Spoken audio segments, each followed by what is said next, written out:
Lawrence Korey, native New Yorker here. As you can see, today, I'm out of my element. I'm here in Boston, Massachusetts, decidedly and regretfully not New York City.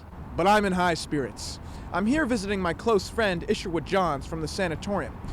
Tragically and quite mysteriously, upon my arrival I found him dead in his small closet apartment. He had been decapitated cleanly and efficiently, so I'm still unable to confirm the identity of the corpse. The way I see it, what better way to experience a new city than to embark on a hell quest to find a missing severed head? I've purposely avoided contacting law enforcement because honestly I feel emboldened and rejuvenated by this serendipitous opportunity to hunt down the blood of my fallen comrade. When I found Isherwood's carcass, it had reached near total ruin, the final stages of decay. In order to conceal the decomposed cadaver, I liquefied it in a vat of boiling apple cider vinegar, a home remedy that my Nana passed down to me. Apple cider vinegar has a variety of practical uses, including slowing male pattern baldness, which runs rampant on both sides of my family, largely the result of significant inbreeding. There are a lot of severed heads and limbs in Boston, and no shortage of grotesque violence and destruction. But leave it to me to track down Isherwood's killer and serve up his skull on a plate of hot justice. I traveled here to Boston via Streamliner, and in addition to the debilitating time difference, the trip took an emotional toll on me when I witnessed the captain be devoured by vengeful salmon. When I realized there was no hope in salvaging his decimated remains, the call of duty compelled me, and I took command of the ship. As captain, I made the tough but necessary decision to lighten the load of the ship and therefore expedite the duration of the trip by expelling some 75% of the ship's 2,500 passengers into the shit-infested backwaters of the Atlantic Ocean. Now when where was I? I'm not so feeling too well. Gotta get a grip on myself. Gotta get a grip on myself.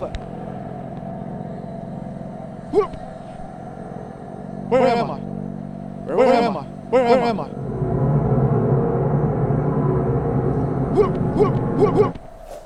Everything was falling apart. My opening shot was out of focus. My audio levels were peaking, cracking like the bones of a flagrant jaywalker misfortunate enough to cross my path. My adverb use was egregious. I lacked the wherewithal and budget to complete the story I had started and found myself digressing, descending, spiraling into some sort of manic, metafictional episode. Though I am prone to bouts of incoherence, spasms of rage, I felt certain that the only logical solution to these various limitations was to, after finding an ample amount in a dumpster, freebase as much crack cocaine as humanly possible. Only then, somewhere between lull and utter crisis, floating motionless and depleted, could I regain my composure. My sense of right and wrong, justice and disappointment, liquid and gas, reality and paranoia, ecstasy and delirium. And then, out of the pallid sky that hangs over Boston, that fearful vortex, town of blood and slogans, it came to me.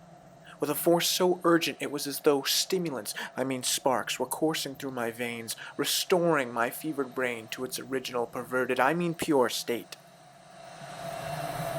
I concluded my meltdown with the profound revelation that I needed, of course, much more crack cocaine, but more importantly, I needed to return to my homeland, the continent of Manhattan.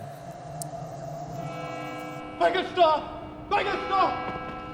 I can't take it anymore. Bring me back to New York. What am I doing here? Take me back to New York. Forgive me! Forgive me! Forgive me!